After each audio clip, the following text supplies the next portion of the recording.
누가복음 4장 42절부터 5장 11절에 있는 말씀까지 함께 한 목소리로 합독하겠습니다.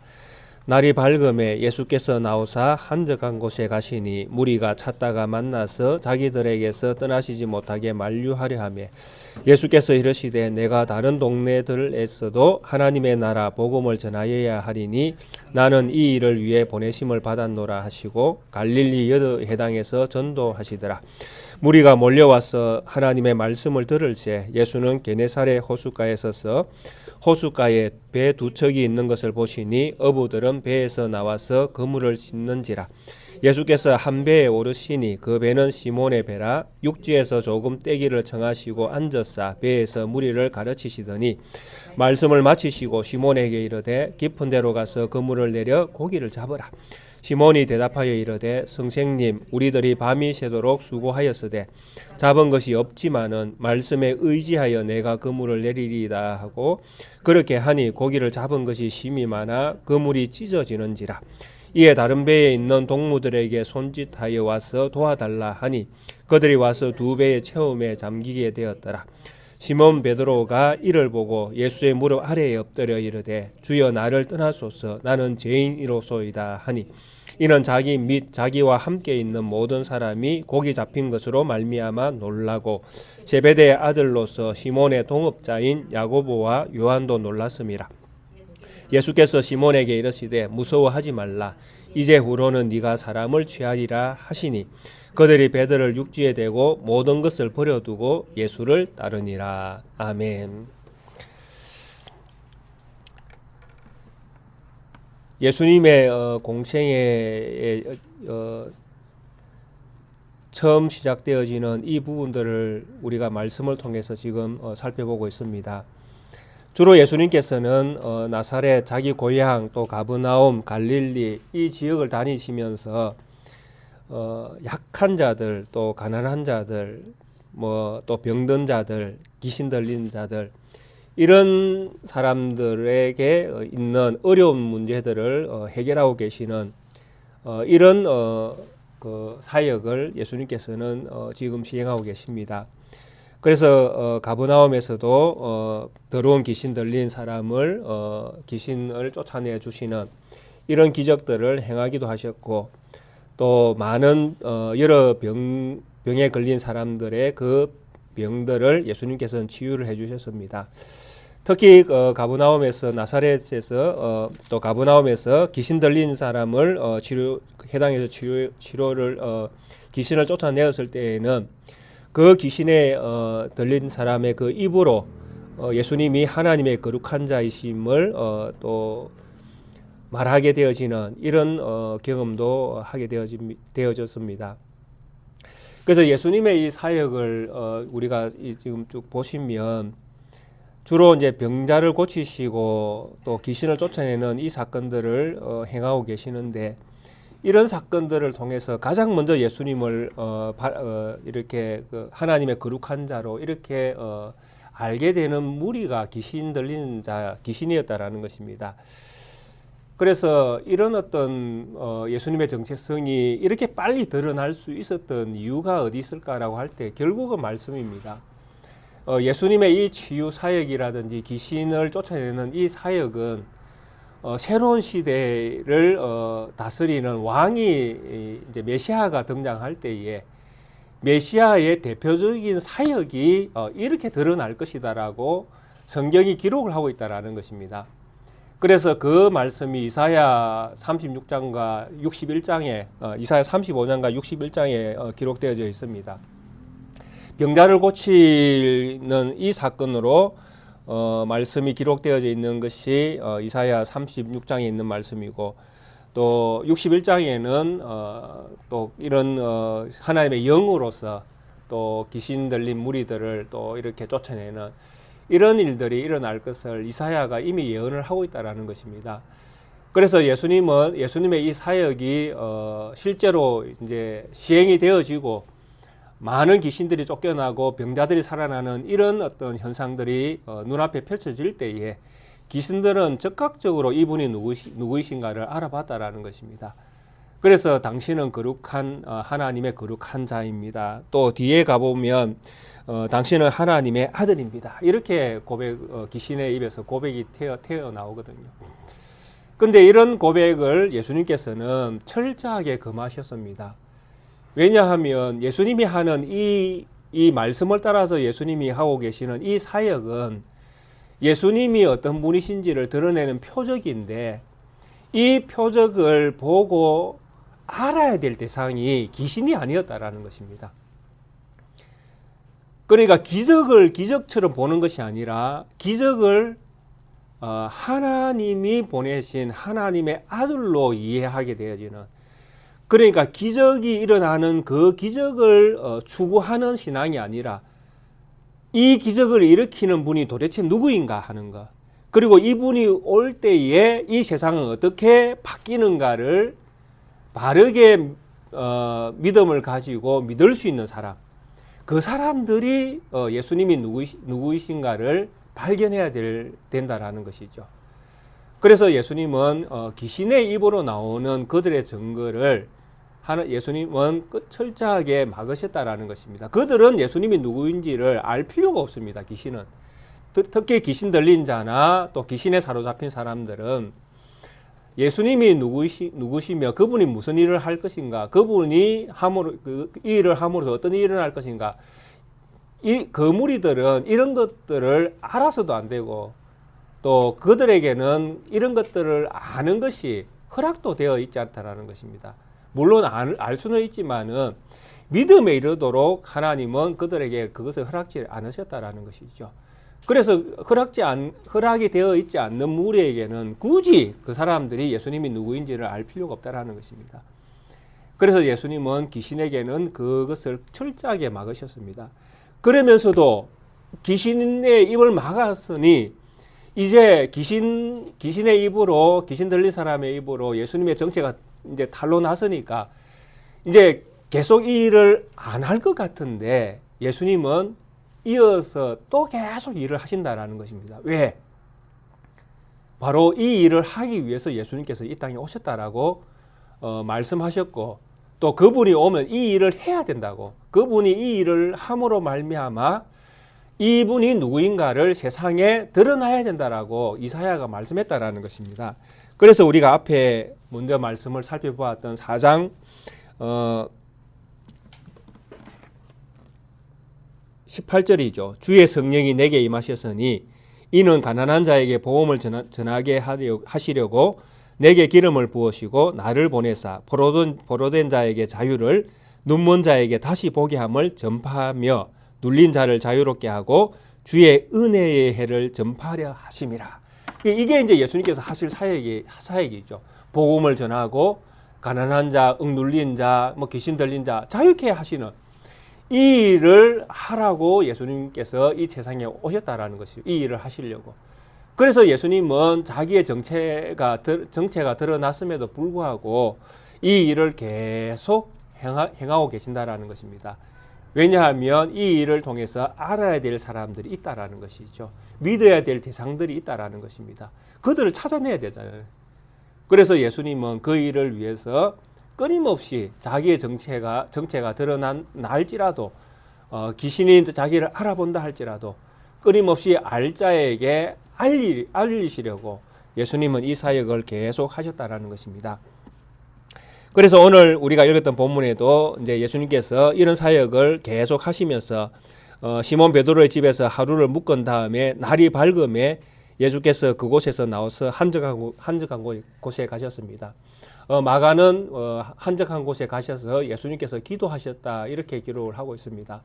누가가 기도하고 있다는 말씀을 여기서 기록은 하고 있지 않지만은 예수님께서 한적한 곳에 가신 이유는 철저하게 기도하기 위해서 쉬러 가시는 이런 경우가 있습니다. 그러나 쉬어도 예수님은 늘 기도하면서 쉬셨죠.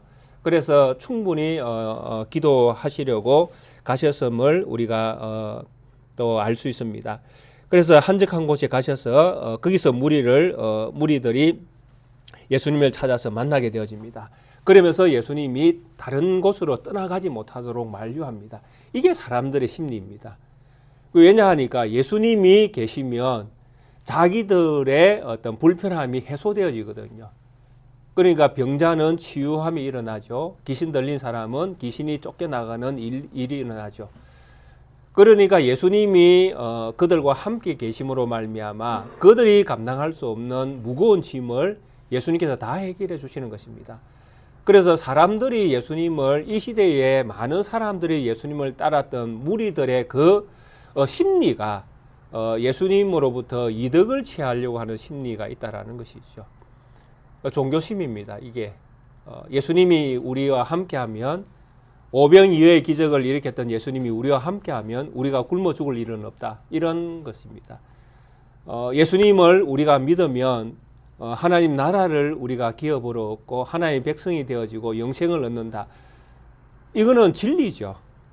진리인데 이게 목적이 되어지면, 이게 목표가 되어지고 목적이 되어지면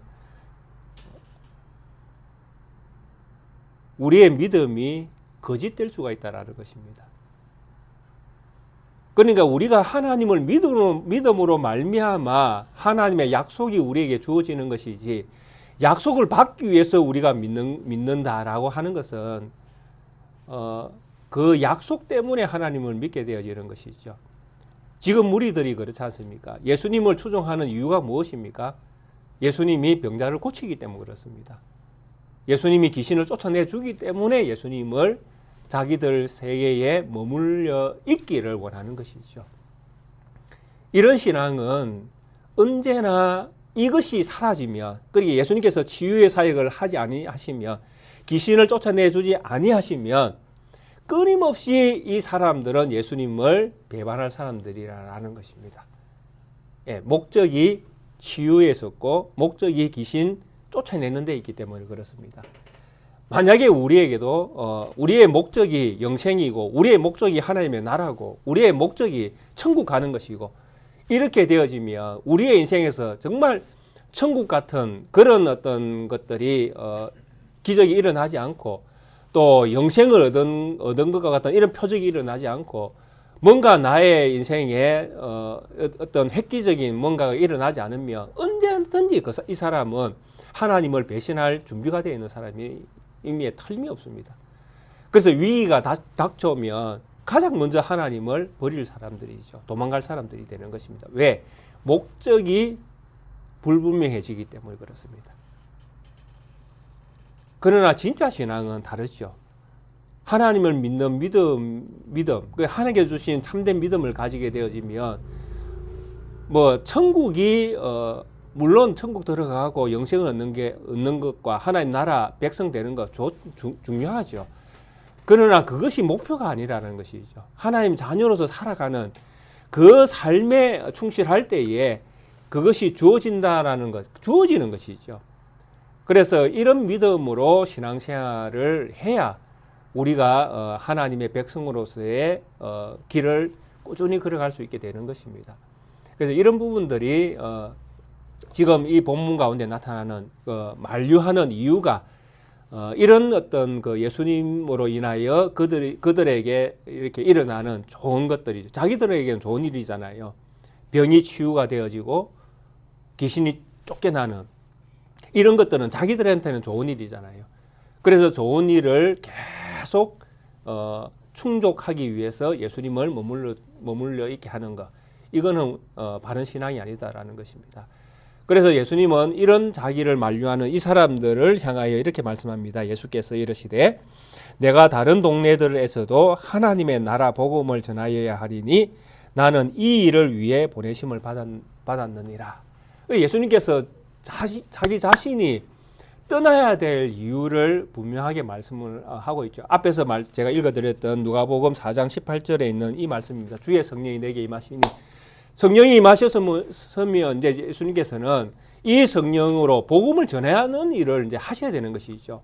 근데 복음을 전하는 이 일을 한 자리에서 하는 것이 아니라 갈릴리, 가버나움, 나사렛 그 동네 이스라엘 전 지역을 다니면서 이렇게 예수님은 복음을 전해야 되는 이 사역을 하기 위해서 이 땅에 오셨다라고 자기 자신의 사역을 이제 말씀을 하고 있는 것입니다. 그래서 예수님은 이스라엘에 잃어버린 양들을 찾으러 오신 거잖아요. 그래서 이스라엘에 잃어버린 양들은 두루두루 다니면서 찾으셔야 되잖아요. 그래서 이 일을 위해서 예수님은 자기 자신이 오셨기 때문에 여기에만 머물러 있을 수 없음을 말씀합니다. 그러면서 예수님께서 하신 말씀이 무엇입니까? 여러 동네에 가서 예수님께서 하셔야 될 일이 무엇이냐면 하나님의 나라 복음을 전하는 것이다 라고 이야기합니다. 우리 성도님들이 성경을 마태복음, 마가복음, 누가복음, 요한복음 이렇게 쭉 읽어보시면 복음서가 이제 네 권이지 않습니까? 이 복음서의 주제라는 것이 있습니다. 그러니까 복음서에서 말하고자 하는 가장 큰 주제들이 있는데 그 주제들을 마가와 누가복음은 하나님의 나라라고 그렇게 이야기합니다. 그리고 또 마태복음은 하늘나라라고 이야기합니다. 그런데 하늘나라나 하나님의 나라는 용어만 하늘나라, 하나님의 나라 이렇게 불려지지 실제로는 똑같은 거죠. 하늘에 있는 하나님의 나라, 또 여기는 하나님의 나라니까요.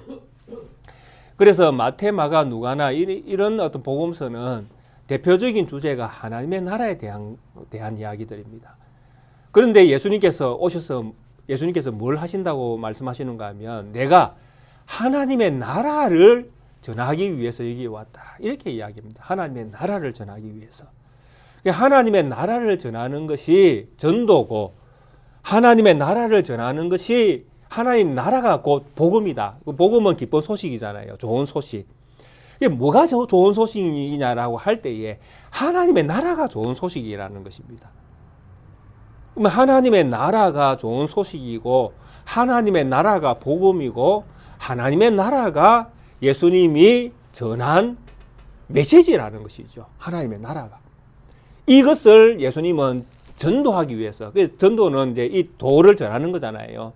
그래서 하나님의 나라를 전하기 위해서 예수님은 이 땅에 오셨다. 이렇게 예수님의 사역을 말씀을 하고 있는 것입니다. 그래서 우리는 정말 우리 성도님들이 꼭 알아야 될 게 무엇입니까? 그러면 하나님의 나라잖아요. 예. 정말 우리가 알아야 될 것이 무엇이냐 하면 전도를 받는 사람들은 뭘 듣고 전도를 받는가 하면 하나님의 나라 이야기를 듣고 전도를 받는 거예요. 맞죠? 지금 예수님이 그걸 전하고 계시니까요. 그래서 예수님이 전하는 하나님의 나라가 복된 소식이고 기쁜 소식이고 이것을 예수님은 전하기 위해서 이 땅에 오셨다. 이렇게 지금 이야기합니다. 다른 복음서에서는 예수님께서 처음 사역하실 때 뭐라고 이야기하셨습니까? 회개하라. 천국이 가까이 왔느니라 말씀하셨잖아요. 천국이 무엇입니까? 하나님 나라 아닙니까? 그러니까 예수님의 모든 사역은 처음이 뭐냐 하니까 하나님의 나라를 전하는 것이었다라는 것입니다. 그래서 우리 성도님들이 하나님을 믿는 믿음의 사람으로 살아갈 때에 우리가 늘 우리 마음에 이게 새기고 있어야 될 게 뭐냐 하면 하나님의 나라에 관한 겁니다. 하나님 나라가 도대체 뭔가 하는 거. 그래서 하나님 나라가 무엇입니까? 라고 제가 여기서 우리 성도님들 질문을 딱 던지시면 사실 뭐 이게 하나님 나라입니다라고 말씀을 하신 분이 그렇게 많지 않을 거예요. 왜냐하니까 잘 생각은 안 하고 믿거든요. 그저 이제 하나님의 말씀들을 그냥 우리가 믿고 이제 신앙생활 하니까 구체적으로 하나님 나라가 무엇이고 교회가 무엇이고 뭐 이런 부분들에 대해서는 우리가 이렇게 공부하거나 뭐 이렇게 한 적들이 별로 없기 때문에 깊이 생각해 본 적이 별로 없기 때문에 잘 모를 수도 있는 부분이다라는 생각이 듭니다. 그래서 오늘은 간략하게 하나님 나라에 대해서 제가 조금만 말씀을 드리겠습니다. 하나님의 나라는 구약 성경이 전체가 하나님 나라에 관한 이야기입니다. 구약 성경 전체가. 그래서 예수님께서 오신 이유가 구약이 말하던 모든 하나님의 말씀을 이루기 위해서 오신 분이잖아요. 그러니까 예수님의 입에서 하나님 나라가 안 나올 수가 없습니다. 왜냐하니까 구약 성경 전체가 하나님 나라 이야기니까. 그래서 구약을 통해서 우리는 하나님의 나라를 이렇게 알아야 되는 것이죠. 그래야 예수님이 뭘 이루기 위해서 오셨는지, 그분이 이루어내실 하나님의 나라가 도대체 무엇이고, 이런 하나님의 나라의 백성은 도대체 누구이고, 이들이 도대체 뭘 해야 되는 사람들인가? 이제 정체성이 드러나기 때문에 그렇습니다. 그리고 우리가 읽었던 5장 1절부터 11절에 예수님께서 베드로를 부르시잖아요. 그래서 뭐라고 이야기합니까? 너는 장차 사람을 낚는 어부가 되어야 된다. 근데 어부는 사람을 낚는 어부는 뭘로, 그물로 사람을 낚아 올릴 겁니까? 아니면 낚싯대로 사람을 낚아 올릴 겁니까? 뭘로 할 겁니까? 예, 베드로가 해야 될 일은 무엇입니까? 하나님의 나라를 전하는 것이죠. 예. 그러니까 하나님 나라를 모르면, 베드로가 하나님 나라를 전했습니다. 그러면 뭐가 생겨납니까? 세상 가운데에 교회가 생겨납니다. 맞죠? 예, 교회는 하나님 나라를 메시지를 듣고 교회가 생긴 것입니다. 그러면 교회는 뭘 가지고 있어야 됩니까? 하나님의 나라에 대한 메시지를 가지고 있어야 되는 것이죠. 교회가 하나님 나라인데 하나님 나라의 메시지를 듣고 교회가 생겼는데 생긴 이 교회가 하나님 나라를 모르면 그건 아무것도 없는 것이죠. 붕어빵을 샀는데 안에 붕어가 없더라. 우스갯소리로 그런 얘기도 하지만은 사실 붕어빵을 샀는데 안에 팥이 들어있어야 되잖아요. 근데 팥이 없으면 아무 맛도 없지 않습니까? 교회다. 교회인데 하나님 나라 모른다. 교회일 리가 없잖아요.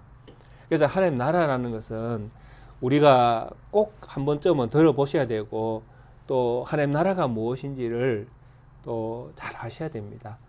그래서 결론적으로 먼저 말씀드리면 바리새인들이 예수님에게 그런 질문을 드리지 않습니까? 하나님 나라가 어디 있느냐? 그때 예수님께서 말씀하셨잖아요. 하나님 나라는 여기 있다 저기 있다 하지 못한다. 하나님 나라는 어디에 있다? 너희 가운데 있느니라. 자기 자신을 가리켜서 예수님 자기 자신을 가리켜서 예수님께서 하나님의 나라라고 이야기하신 것입니다. 그러면 왜 예수님이 하나님 나라인가라는 것을 우리가 알아야 되거든요. 왜 예수님이 하나님 나라인가? 도대체 하나님 나라하고 예수님하고 어떤 관계가 있는가? 이것을 크게 이야기해 주는 사람이 누구냐 하면 바로 아브라함과 다윗입니다. 성경 전체가 이 아브라함으로부터 쫙 연결되다가 다윗에서부터 또 새로운 세상이 또 쫙 연결되어집니다. 하나님께서 아브라함을 부르십니다. 그리고 말씀하십니다. 너를 통해서 큰 민족을 이루고 그 민족에게 내가 복을 주겠다고 이야기했습니다. 근데 그 민족을 이루는 이 복은 누구로 말미암아 일어납니까? 아브라함에게 약속된 하나의 자손을 통해서 이 일이 일어날 것이라고 이야기합니다. 그래서 아브라함에게 하나님께서 하셨던 그 약속은 한 사람입니다. 근데 이 한 사람이 이제 아브라함이 이삭을 낳고 이삭이 야곱을 낳고 이제 야곱이 이스라엘이 되어질 때에 야곱의 이름이 이스라엘이잖아요. 그러면 이 야곱으로 말미암아 생겨난 이 이스라엘은 큰 무리가 아니라 한 사람을 대표하는 무리입니다. 그래서 이스라엘은 야곱의 이름이죠. 그러니까 이스라엘 전체는 하나의 공통된 한 사람으로 봐야 되는 것입니다. 그래서 이런 어떤 사람들을 향해서 하나님께서 뭐라고 말씀하셨는가 하면 출애굽기 모세를 불러서 이 이스라엘은 내 아들이고 내 장자라고 부르십니다. 이스라엘의 정체성을 하나님께서 보여주시는 것이죠. 아브라함을 통해서 이 땅 가운데에 한 사람을 통해서 큰 복이 주어지는 온 열방 가운데 열국 가운데 복이 주어지는 이런 어떤 백성들이 생겨나게 되어지는데 이 백성들은 내 아들이고 내 장자라고 하나님께서 부르십니다. 그리고 이 백성들을 향하여 하나님께 또 어떤 이미지를 또 심어주시는가 하면 이 백성된 이 사람들은 내 아들이고 내 장자이면서 나의 보배로운 보석과 같은 제사장 나라이고 거룩한 백성이고 하나님의 소유된 백성들이다. 이렇게 부르십니다. 이게 이스라엘의 정체성입니다. 그래서 하나님께서 한 사람을 통해서 한 백성을 만들어내시는데 이 백성들은 하나님의 아들로 불려지고 하나님의 장자 또 거룩한 소유된 이런 아름다운 모습을 가지고 이 세상에 드러날 것인데 이런 모습을 보고 세상은 하나님을 경외할 수밖에 없게 되어지는 그런 존재들이 되어질 것이다. 세상은 이 무리들을 보고 하나님을 경외할 수밖에 없는 그런 어떤 영향력을 끼치는 그런 무리들이 이 백성들, 내가 선택한 이 백성들이 되어질 것이다라고 말씀을 합니다. 그리고 나서 이 백성들이 이제 그 사사 시대를 지나고 뭐 열왕 시대가 되어질 때에 하나님께서 한 왕을 세우시면서 이렇게 말씀합니다. 이 왕은 하나님의 율법을 성실히 이행하는 왕이 되어야 한다고 말씀합니다. 그런데 이 왕이 율법을 따라서 백성을 잘 다스리면 모든 백성이 복을 받고, 왕이 율법을 따라서 말씀을 잘 지키지 못하면 모든 백성이 망하게 되는 이런 대표적인 왕을 통해서 하나님이 한 나라를 세우겠다고 말씀합니다. 그래서 이 왕을 세웠는데 어떻습니까? 열왕 시대를 보면 제대로 된 왕들이 별로 없습니다. 그래서 왕이 율법을 떠날 때 이스라엘이 적국에 의해서 망하기도 하고 뭐 여러 가지 환란들을 당합니다. 그래서 결국 이 나라는 왕이 제대로 율법을 이행해서 하나님의 뜻대로 다스리지 못해서 결국은 이스라엘이라는 나라가 망하게 되어집니다. 그래서 나라가 망할 때에 선지자가 뭐라고 이야기합니까? 올바른 왕이 세워질 때에는 이 왕으로부터 일어나는 후손도 하나님의 아들이 되어질 것이다라고 다윗의 후손 가운데에 하나님의 아들이 세워질 것을 하나님께서 약속을 하셨죠. 그게 왕의 후손 가운데서도 아들이 생기는 것입니다. 그런데 이 열왕 시대 때에 이스라엘 왕들은 제대로 율법을 이행한 왕들이 별로 없습니다. 그래서 결국 이스라엘은 망하게 되어집니다. 이런 이스라엘 백성이 망한 이때에 하나님께서 선지자를 통해서 말씀을 주십니다. 뭐라고 말씀하시는가 하면 이 망한 이 이스라엘 백성들 가운데에 내가 남길 자들을 남기겠다고 말씀하시고, 이 남길 자들을 통해서 내가 이 남길 자들을 이끌 새로운 신적인 존재를 세우겠다고 말씀을 하십니다. 그래서 새로운 신적인 존재가 세워질 때에 이 새로운 신적인 존재로 말미암아서 이스라엘 백성들에게서는 죽은 자에게 생명이 들어가는 놀라운 일들이 일어날 것이다. 에스겔이 이것을 예언했습니다. 그리고 이 신적인 존재로부터 주어지는 이 성령으로 말미암아 성령이 위로부터 부어지는 놀라운 역사가 일어날 것이다. 요엘이 예언을 했습니다. 그렇게 죽은 자가 살아나고 또 성령이 위로부터 부어지는 놀라운 일들이 일어나서 이스라엘에서는 성령으로 말미암아 살아나는 생명력이 있는 이런 현상이 이사야에서 또 예언이 되어집니다. 일어날 것이다. 그리고 예레미야를 통해서는 뭐라고 예언이 되어집니까? 하나님의 말씀이 그 마음에 새겨지는 이런 놀라운 일들이 일어날 것이다. 이렇게 예언을 하면서 이 인자가, 신적인 인자가 다스리는 새로운 시대가 열릴 때에 모든 남녀노소가 다 하나님을 경외하는 시대가 열릴 것이다. 이렇게 예언을 합니다. 자, 그래서 여기서 이제 중요한 구약이 말하는 이 하나님의 나라, 하나님께서 세우시는 나라의 백성은 아브라함을 통해서 한 자손이 세워질 것이고, 또 다윗을 통해서 예언했던 한 사람을 통해서, 한 왕을 통해서 신적인 왕이 등장하게 되어지고, 이 신적인 왕에 의해서 정말 이전에는 경험하지 못했던 새로운 시대가 열려요. 성령으로 말미암아 성령이 부어지고, 성령의 어떤 능력이 부어지고, 성령의 생명이 부어지고, 성령의 다스림이 통치가 일어나는, 그래서 모든 남녀노소의 마음에, 신비에 율법이 새겨지는 이런 시대가 열리는 놀라운 시대가 열리는, 이것이 바로 하나님 나라라고 이야기한 것이죠. 그런데 이 하나님 나라는 한 백성이 있어야 되고 왕이 있어야 되잖아요. 그러면 아브라함에게 약속했던 백성은 누구이고 다윗에게 약속했던 왕은 누구입니까? 바로 마태가 이야기했던 예수 그리스도죠. 아브라함과 다윗의 후손 예수 그리스도의 족보. 그래서 예수님이 신적인 하나님의 나라의 하나님 나라를 다스리는 신적인 인자였다라는 것입니다. 그래서 예수님께서 오셔서 이제 복음을 전할 때 가장 먼저 하나님 나라를 이야기할 수밖에 없는 게 아브라함을 통해서 다윗을 통해서 예언했던 그 예언의 성취, 그 예언의 성취가 자기 자신이니까요. 예수님이시니까. 그래서 예수님은 하나님 나라를 전할 수밖에 없는 겁니다.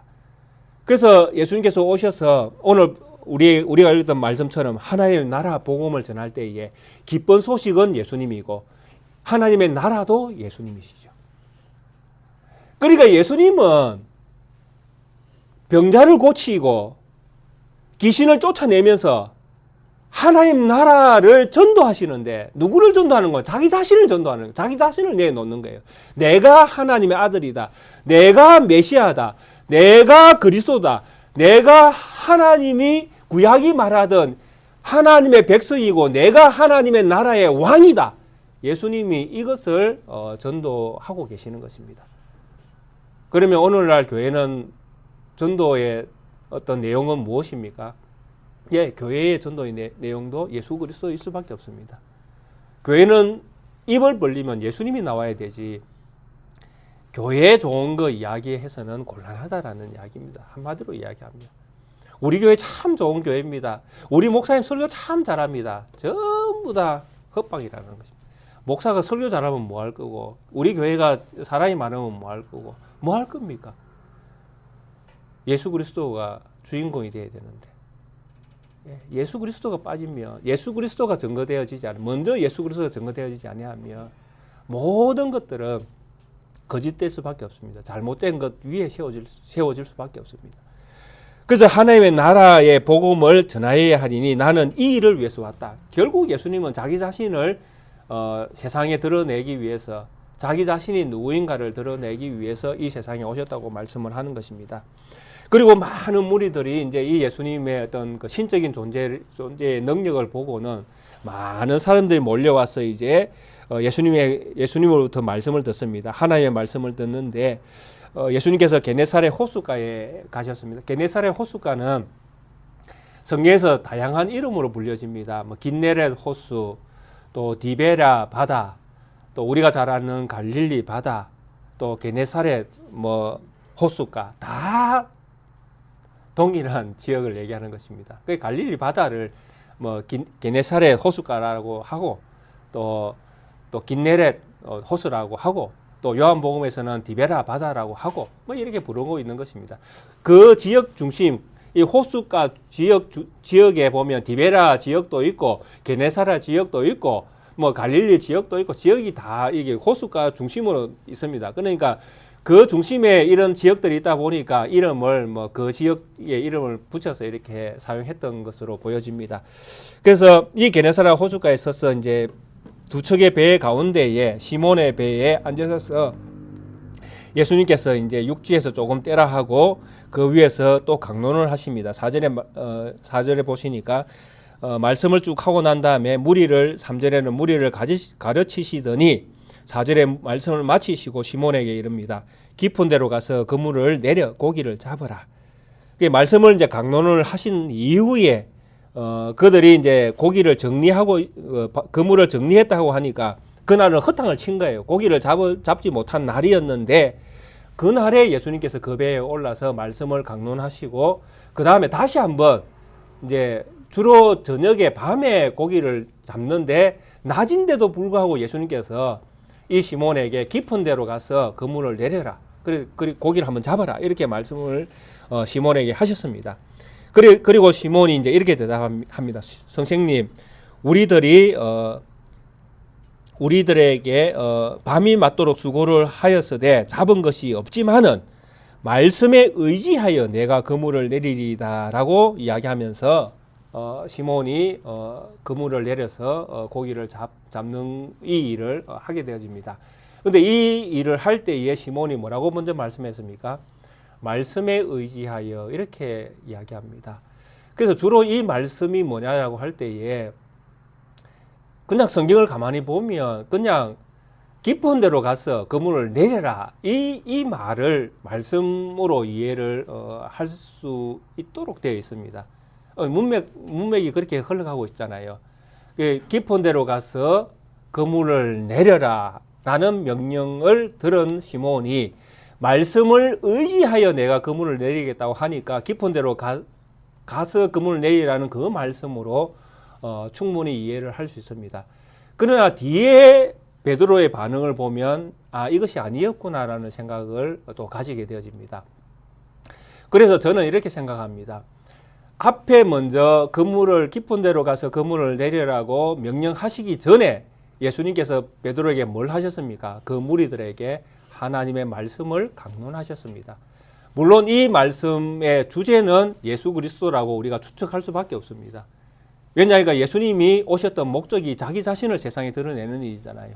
하나님의 나라의 일을 이야기하면 예수님 자기 자신을 이야기하지 않을 수 없습니다. 하나님 나라를 이야기하는데 예수님 빼고 어떻게 하나님 나라를 이야기를 할 수 있습니까? 그래서 제 추측은 이미 앞에서 강론할 때에 이 무리들에게 강론한 모든 내용이 예수님에 관한 것이라고 저는 추측을 합니다. 그리고 이 강론을 들었던 베드로가 이제 깊은 데로 가서 그물을 내리라고 하니까 이 강론에 이미 이분의 존재를 어느 정도 인지하고 있었다고 저는 보여집니다. 예수님의 존재를. 이미 자기 장모를 고친 전례도 있잖아요, 앞에. 누가가 그걸 먼저 기록을 하고 있지 않습니까? 그래서 이분이 하나님께서 보내신 메시아일 수도 있다라는 아마 짐작을 베드로는 했을 거라고 저는 생각을 합니다. 그래서 말씀으로 오신 우리에게 강론하신 당신의 말씀을 내가 의지해서 깊은 데로 가서 그물을 한번 내려보겠습니다. 이게 베드로의 마음이었다고 저는 생각이 되어집니다. 그래서 베드로는 이런 어떤 강론과 함께 이제 예수님의 어떤 존재에 대해서 어느 정도 인지가 되어지고 이분이 하는 이 말씀을 거부할 수 없는 말씀으로 이제 받아들이는 것이죠.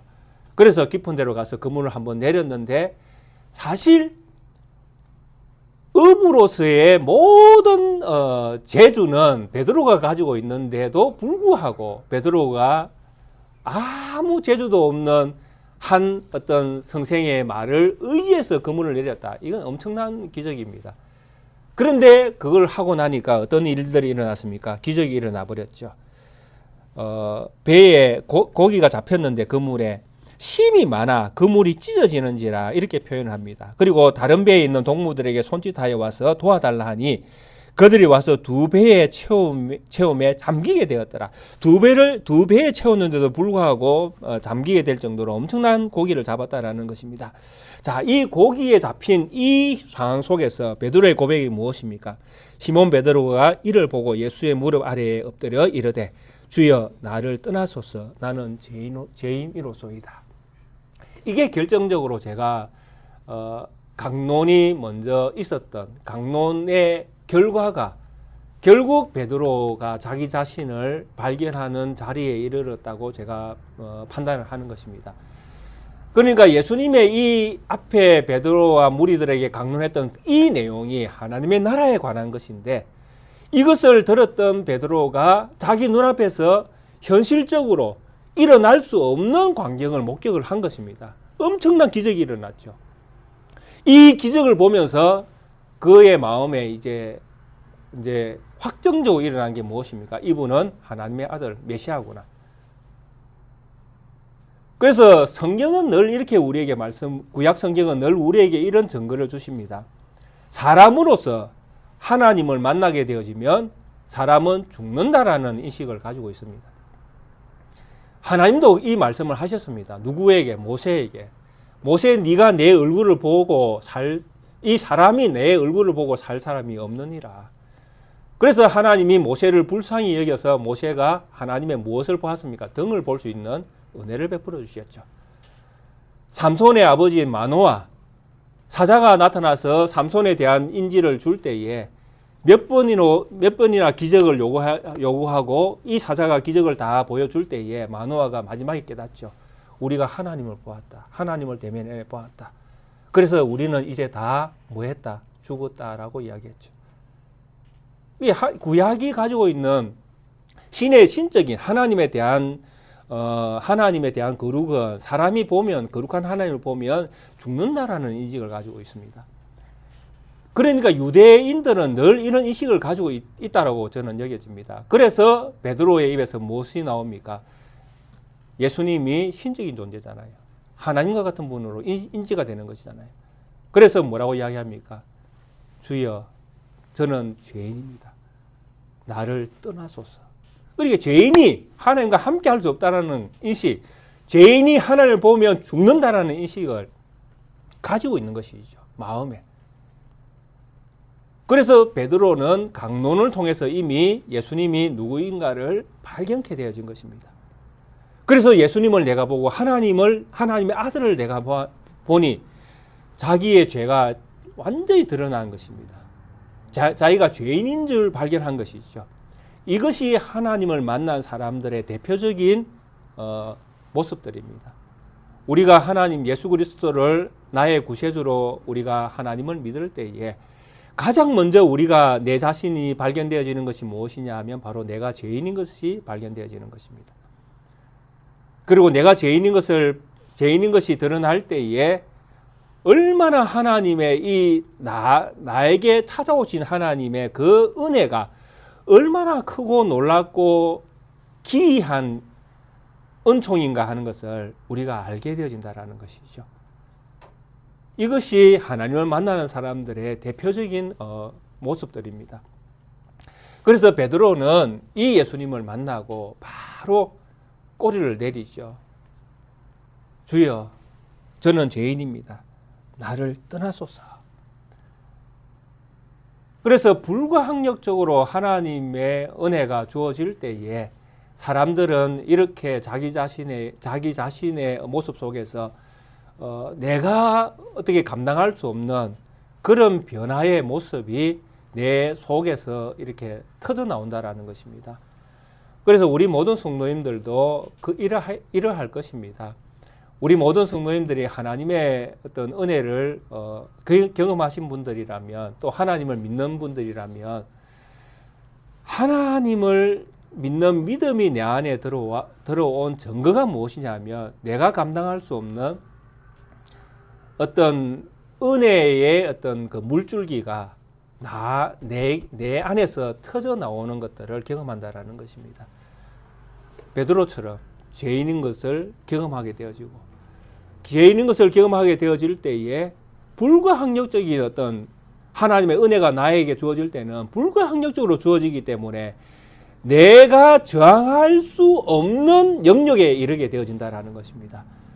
그리고 베드로처럼 내가 고기 잡는 데는 내가 도사인데 어디 한 번도 고기 잡아본 적이 없는 당신이 뭘 한다고 깊은 데로 가서 그물을 내리라, 당신이 뭐 한다고 이런 얘기를 하냐라고 나오는 것이 일반적인 반응이다라는 것입니다. 근데 하나님의 은혜가 주어질 때에는, 하나님이 나를 찾아오시면서 나에게 하나님의 말씀이 팍 들어올 때에는 내가 감당할 수 없도록 들어온다라는 것이죠. 내가 저항할 수 없는 영역으로 말씀이 들어온다라는 것입니다. 그래서 그것이 말씀의 신비에 새겨진다라는 표현이 이런 표현들입니다.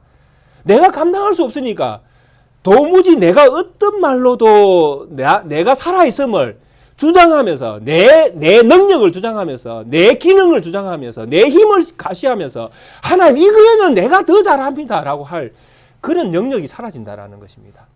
이것이 불가항력적인 하나님의 은혜입니다. 베드로가 이걸 경험하고 있는 것입니다. 베드로가 자기가 고기 잡는데 도사 아닙니까?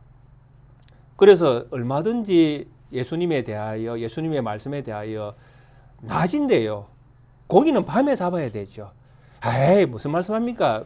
이 갈릴리 지역은 중간쯤 깊은 바다가 깊은 곳이 아니라 가운데 정도 되는 깊이에 고기들이 삽니다. 얼마든지 업으로서의 어떤 반응을 보일 수 있는데 보이지 않는다라는 것. 이게 바로 하나님이 전적으로 우리에게 은혜를 주실 때에 우리에게 이런 반응이 일어난다라는 것입니다. 그래서 하나님을 믿는 것이 참으로 기적입니다. 기적이 일어나지 않고는 우리가 하나님을 믿을 수 없기 때문에 그렇습니다. 그래서 여기 앉아 계신 우리 모든 성도님들은 하나님을 믿는 성도님으로서 하나님의 기적을 경험하신 분들이라 이렇게 우리는 우리 자신들 또 우리 성도님들을 바라봐야 되는 것입니다. 자, 이런 기적을 이제 처음 하고 주여 나를 떠나소서 하니 예수님께서 이제 시몬 베드로에게 이렇게 이야기합니다. 무서워하지 말라. 하나님을 만났으니 이제 자기는 죽었다라고 생각하는 이런 두려움에 빠진 거잖아요. 유대인으로서 너무나 지극히 당연한 두려움입니다. 하나님을 만났으니까.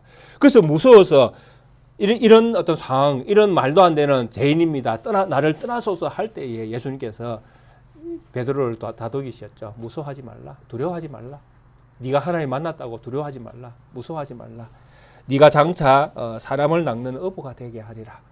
그래서 사람을 낚는 어부가 되게 하는 이 말씀에 이제 사명이 들어 있습니다. 예수님께서 자기 자신을 세상에 드러내시고 자기 자신으로 말미암아 일어나는 하나님의 나라에 관한 이야기들을 했으니 베드로는 이 하나님 나라, 특히 제가 마지막에 말씀드렸던 이 인자가 다스리는 이 나라가 오면 놀라운 세상이 열린다라는 것입니다. 그래서 이 놀라운 세상을 선지자들이 끊임없이 이야기를 해놨다고 제가 말씀드렸죠. 에스겔에서는 죽은 자가 살아나, 죽은 자에게 생명이 들어가는 거예요. 마른 막대기와 같은 마른 뼈들이 막 살아 움직이잖아요. 그게 에스겔에 보여준 환상이지 않습니까? 그리고 성령으로 다스리는 나라. 이게 이사야에게 예언한 나라거든요. 성령으로 다스리는 나라. 이 나라는 사람이 다스리는 나라가 아니라 하나님이 친히 다스리는 나라다. 하나님 통치가 이루어지는 나라다.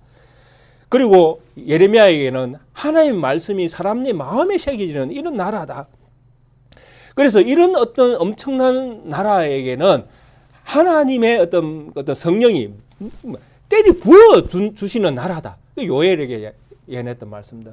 이런 나라들이 이제 예수님에 의해서 궁극적으로 하나님의 나라라는 이 정체성이 이 세상 가운데에서 이렇게 드러날 것이다라고 예언을 하고, 이 예언된 말씀을 따라서 예수님께서 오셔서 하나님 나라를 세상 가운데 보내주시고 베드로를 딱 불러서 네가 앞으로는 이 일을 할 것이다라고 했으니 베드로는 앞으로 뭘 해야 됩니까? 성령으로 다스리는 이런 새로운 나라가 이 세상에 왔음을 선언해야 되잖아요. 그래서 우리가 잘 알고 있는 사도행전 2장을 딱 보시면 베드로에게 지금 사명을 주셨잖아요. 네가 앞으로 사람을 낚는 어부가 되게 하리라. 이 사도행전 2장에 딱 가면 베드로가 설교를 합니다. 오순절날 성령이 물같이 일어났던 요엘서를 인용하면서 이 능력이 바로 우리에게 보내신 예수 그리스도가 이루신 하나님의 나라다라고 선언을 팍 사도행전 2장에 하나님의 은혜를 입은 베드로가 이 이야기를 성령으로 이루어지는 새로운 세상이 열렸다고, 이 일을 예수님이 이루셨다고, 그래서 이 예수님이 바로 우리의 구세주 메시아다 라는 이 어부의 이 엄청난 어부였던 이 베드로가 이 엄청난 설교를 오순절날 해내버리십니다. 그날 어떤 일들이 일어났습니까? 그 많은 베드로의 설교를 듣던 무리들 가운데에 3,000명이 돌아오는 역사가 일어났습니다. 그날에. 이게 주님이 살아 계셔서 이 땅 가운데에 그분의 나라를 일으키시는 방법입니다. 무식한 어부 하나를 세워서 하나님의 말씀을 그 입에 넣어주시고 그 입이 열려질 때에 모였던 무리들이 회개하고 돌아오는 역사가 일어나도록, 근데 그 3,000명이 돌아오는 그 무리들이 회개하고 돌아오는 그 메시지가 뭐냐 하면 하나님의 나라였다라는 것입니다. 그래서 오늘날 하나님의 교회가 세워져 있는 모든 이 땅의 교회들은 이 하나님의 나라가 선포되어져야 된다라는 것입니다. 너무나 당연하게도 이런 하나님의 나라가 선포되어지지 않으면 교회가 존재할 이유가 없다라는 것입니다. 그리고 이 하나님 나라가 선언포되어지는 곳에 새 생명이 잉태되어지고 살아나는 역사가 일어난다라는 것입니다. 이런 하나님 나라를 정언하기 위해서 이 땅 가운데에 하나님은 교회를 세워주셨고 또 우리 성도님들을 믿는 자로 불러주셨습니다. 그리고 우리는 우리가 어느 곳에 있든지 하나님 나라를 전하는 하나님의 백성으로서 우리는 존재하고 있음을 우리는 기억을 해야 될 것입니다. 그래서 우리 사랑하는 성도님, 만에 하나 천에 하나 우리 성도님들의 삶의 역사 가운데에 하나님이 어떤 사람을 구원하기로 작정하셔서 우리 성도님들 옆에 두신다면 먼저는 하나님의 나라를 선언하시기를 바랍니다. 하나님의 나라를 선언하고 주님이 다스리는 나라가 이 땅 가운데 있음을 먼저 선언하고 그 땅의 주인이고 그 땅을 다스리시는 분이 예수 그리스도이신 것을 증언하고 그래서 우리의 입이 열릴 때에 예수 그리스도가 먼저 증언되어질 때에 구원 얻을 자는 그 말씀을 받을 것이고 구원을 잃을 자들은 그 말씀을 버리게 되어질 것입니다.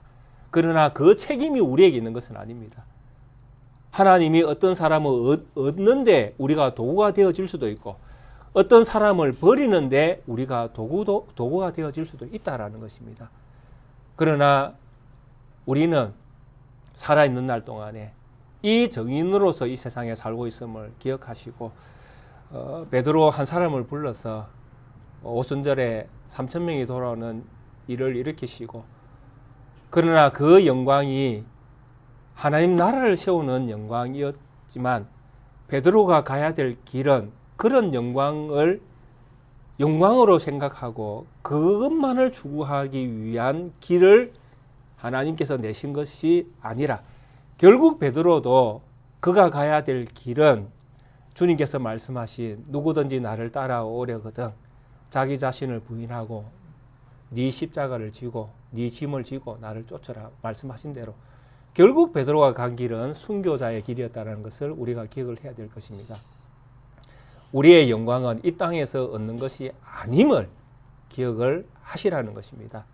이 땅에서 잘 먹고 잘 사는 그 영광이 아니라 하나님 나라에서 해와 같은 영광을 하나님이 우리에게 주셨음을 기억하시라는 것입니다. 그래서 우리가 복음 안에서 믿음으로 이 세상에 살지라도 우리가 어려움을 당할 수 있고 힘겨움을 겪을 수 있고 병에 걸릴 수 있고 또 심지어는 사고를 당해 죽을 수도 있다는 것입니다. 그러나 그럼에도 불구하고 우리가 바라봐야 될 것은 이 땅의 소망이 아니라 하나님 나라의 영광스러움인 줄 아시고 오늘 이 하루도 주님께서 주신 복음의 말씀을 마음에 새기고 또 이 복음으로 내가 살리라라는 믿음으로 하루하루를 채워가는 그는 우리 모든 성도님들의 삶이 되시기를 주의 이름으로 축원드리겠습니다. 함께 찬송가 499장 찬송 드리겠습니다.